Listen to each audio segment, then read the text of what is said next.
বড় সমস্যা এই সময় ১৫০ টাকা ২০০ টাকা চুরি করার কারণে গাছের সাথে বেঁধে অনেকে পিটায়। আর ১৫০ কোটি টাকা চুরি করে বেগম পাড়ায় বাড়ি করে, এদেরকে আবার মানুষ ছাড়ছাড়ও করে। চোর ও সিসকা চোরও চোর ও বড় চোরও চোর।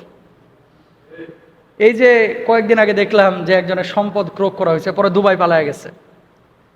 তো সে আবার দুর্নীতির বিরুদ্ধে জিহাদ ঘোষণা করেছিল, দুর্নীতির বিরুদ্ধে জিহাদ ঘোষণা করে, ও বড় দুর্নীতিবাজ। তো এখন কথা হচ্ছে যে আমরা সবক কিন্তু সবাই দিই, দুর্নীতির বিরুদ্ধে জিরো টলারেন্স, জিহাদ ঘোষণা করলাম, কেউ দুর্নীতি করবেন না। ওদিকে নিজের কাপড় পুরায় নাপাক হয়ে রয়েছে। কুরআনুল কারীম বলে, যেটা তুমি নিজে করো না সেটা আরেকজনকে বলতে যাও না। আমরা সেটাই বলবো যেটা নিজে আমরা আমল করি। এই সমাজের মানুষের মানসিকতা এবং মনুষ্যত্ববোধ দেখেন দিন দিন তলানিতে চলে যাচ্ছে। পৃথিবী খুব ক্ষণস্থায়ী ভাই, একদিন আপনি এই পৃথিবীতে থাকবেন না। কত হাজার কোটি টাকার প্রয়োজন বলেন তো একটা মানুষের, কত হাজার কোটি টাকা। বেঁচে তো আমরাও আছি, রিক্সাওয়ালারাও তো বেঁচে আছে। প্রিয় ভাইরা আমার, দুর্নীতি চুরি এগুলো কোনো সময় ভালো কাজ না।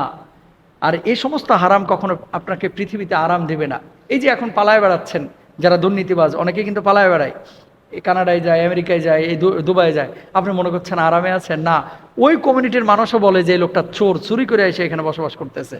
আমরা তো জানি, কানাডার অনেক মানুষ আমাদের সাথে কথা বলে, হুজুর ওরা দেখি যে মাস্ক লাগায় বাইরে ঘুরে, কেন? মানুষ দেখলে থুথু মারে। তো এরকম লাঞ্ছনার জীবন আমরা চাই না, আল্লাহ আমাদেরকে বুঝদান করুক।